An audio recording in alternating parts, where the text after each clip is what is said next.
Hey gamers, it's grindthisgame here, back with oxygen not included, on the Bionic base, the Bionic booster pack.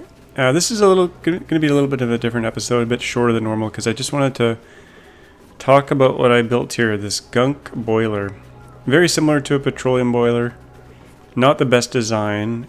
I just kind of threw it together to see if I could do it, and it seems to work. But I'll kind of walk through this. I'm not sure how long it'll take, but I wanted to give you some details on how it is working. So Gunk is basically like the waste product of a Bionic dupe, as you probably know. And if we check out the info on it, it has a boiling point. Well, it turns into petroleum plus sulfur at around 450 degrees or so.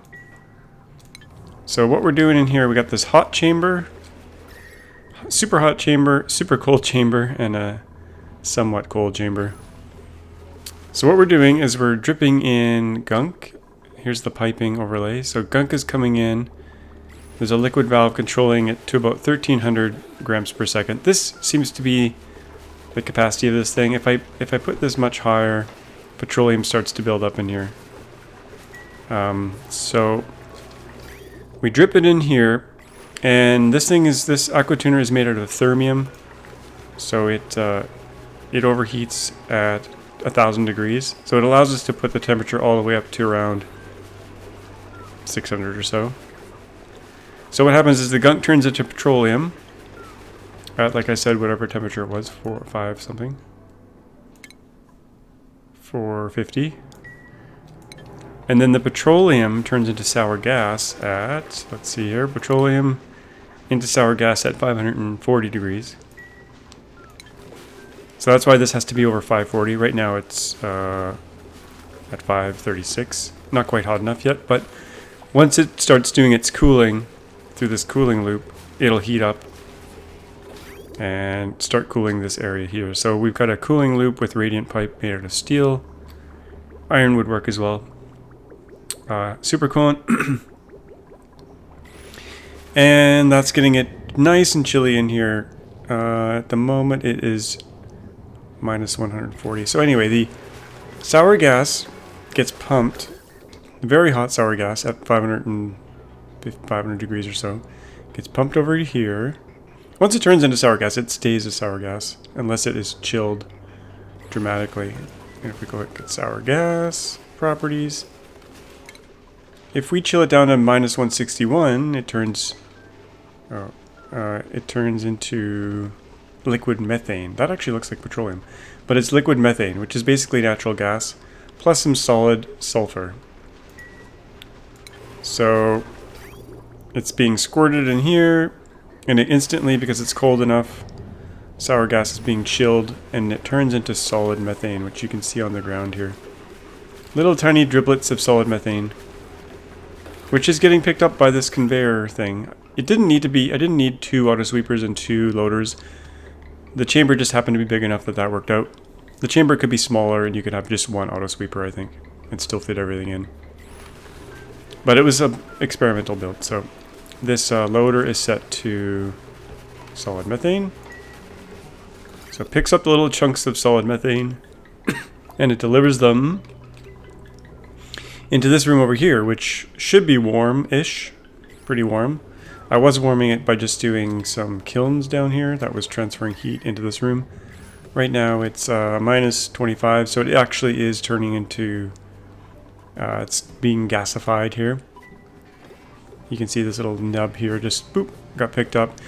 And it's being picked up and moved through this room as well, just to transfer, to basically get heated up. And it'll just do this in an infinite loop until it gasifies into natural gas. So I probably should kick these back on again, but I had lots of ceramics, so I don't really need it. But you could put some other kind of heat source in here. Another thing you could do, which I didn't do, is to pre-heat or pre-cool. Basically use the Gunk to try to warm this room up before it's sent in. But you got to be careful because Gunk actually freezes quite a low temperature. Let's see. Gunk freezes at minus 8, so probably not the best idea, actually. So once it's gasified, then we pull it out with a pump. I'm storing in a tank right now, and then I'm filtering out. There's some other gases in here. I'm setting this to, once the pressure goes over 2000, I haven't shown the automation grid yet. I should probably show that. Automation. There's an auto sweeper in here. You don't need this. And the loader. I thought I was going to need this, but not really needed. And the other thing you might want to do is to get this sulfur out of here. You could pick that up and ship it out, but I'm just letting it collect in the bottom. It doesn't hurt anything. So yeah, that's it in action. You got to make sure the aqua tuner doesn't go over 1000 degrees, but that's pretty easy to make sure. And then the liquid temperature sensor in here is set to above minus 250 degrees. Because we don't need the supercoolant to go any lower than that in order to freeze the sour gas into methane. So this thing, if we do some math on it, at 1300, well, at 1000 grams per second, I did some math here, it is capable of chewing up, I think it's 600 kilograms of gunk per cycle. And currently my 19 or 20 or so dupes are making 320 kilograms of gunk, I think, roughly speaking. So it is actually chewing through this. I sealed up this tank here to see if the level is going down over time, and it is, but new gunk is actually being collected here. I don't know if it's actually good. I think based on the math, it is actually chewing through the gunk here fast enough. Yeah, so power overlay. There's two separate circuits because I thought I need more power here. This one's 1200 just from the aqua tuner, and then there's some other stuff in here. What's the power load on here? Potential load 1400 on this circuit, 1680. But like I said, we don't need the oh, what's this? Liquid vent overpressure. Oh, that's new. Huh? Liquid vent overpressure. Oh, I guess. Oh, we have 1000 kilograms of sour gas in there. I think I'm gonna turn this off for now. Actually, I haven't noticed that happen before. We're not sucking the sour gas out fast enough. Interesting. Oh, it's only occasionally happening.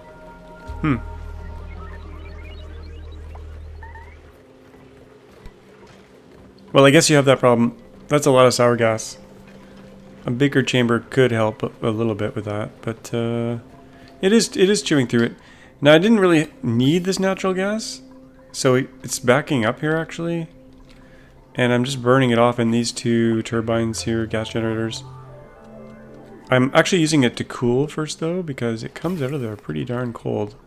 It comes out of there at negative 22, and then I'm using it to cool this power block here. It gets all the way up to 53 again, but it goes in at 0 or so. So it is kind of cooling this area down a little bit. And I guess I'm not chewing through it fast enough, so the pressure in here, it's not too bad right now. I guess this is enough to just chew through it. These two turbines, we could add more. And I'm not souping them up, because there's so much power in the base, I have excess power right now. We have these petroleum generators as backup and coal as backup, but we have more power down here, which is actually, I'll have to go in here soon, because this thing is getting, we got a problem here. This vacuum formed, so not as much heat is transferring. It's transferring here, but not here. So yeah, the magma level is going down. We need to go in and extend this. It's a little bit dicey going in here because the steam can get really, really hot and get in here too hot. But it's not too bad. And then we got power coming from all this natural gas here. And I opened this room up to this geyser so it could actually keep going because we weren't burning it fast enough. I actually removed all the automation here. So these things are just, they're all burning except for only this one shuts off if the batteries are full. Actually, the batteries are full, so it should be off. Did I hook that up right? Oh yeah, this one just shut off. But all the rest are just burning, burning gas unnecessarily. We have so much power in the base. There's also power being generated by the iron volcano. Oh, I'm going to briefly mention what I did here as well. This is not part of the gunk cooker, but This was the build before up until here. This is what I added, the chiller. Because I had a problem where it was just picking up... It wasn't really cooling the iron at all much. It was cooling it down to about 150 and then I was going in there and getting it. Which was good, but this is even better, so... I built a chiller here. It's not super coolant, it's just water. So this water comes through here. Chills these iron plates, iron blocks. And then there's a conveyor running the other way with hot iron going through here. And if the temperature is below 30 degrees, we shunt it out and drop it right here. Otherwise, it stays in the loop. Otherwise, it bypasses, comes around here, and just loops around and continues to get cooler and cooler until it's ready to get shunted out. And actually, I watched it when the volcano was on last, which is going to be in 0.5 cycles. Maybe we can see it in action. So yeah, it on first pass, when it picks it up, it actually sometimes cools it enough in one pass to get all the way out to the end here, which is pretty amazing. But if it's dumping a lot of iron in there, then sometimes it sticks in here for a little while. This took me a while to kind of figure out, but now that I have it going, it's not too bad. So white to white, white to the bridge, and then if it's ready, it shunts out here. Yeah, works pretty well. I'm going to do a real quick base review on things I did since the last episode. But this isn't going to be a full episode, just because next time we're going to do something special probably. Not special, but I wanted this to be dedicated to the Gunk thing, even though I'm talking about other stuff now. So stuff I did off camera, real quick here. I opened up this gas room. I tied into the salt water because we weren't getting enough water here for our needs. So now the salt water gets desalinated. And some of that is going off to the oil down here when we need oil, but we don't really need that much oil. And the rest is going up here to supply oxygen to all the dupes. This is the main oxygen supply for everyone. I put in some pinch of peppermint because even though these dupes don't eat, they do drink coffee. So I put an espresso machine in because it seemed pretty nice and pretty easy, and the dupes are getting, let's see, anyone with a coffee boost here?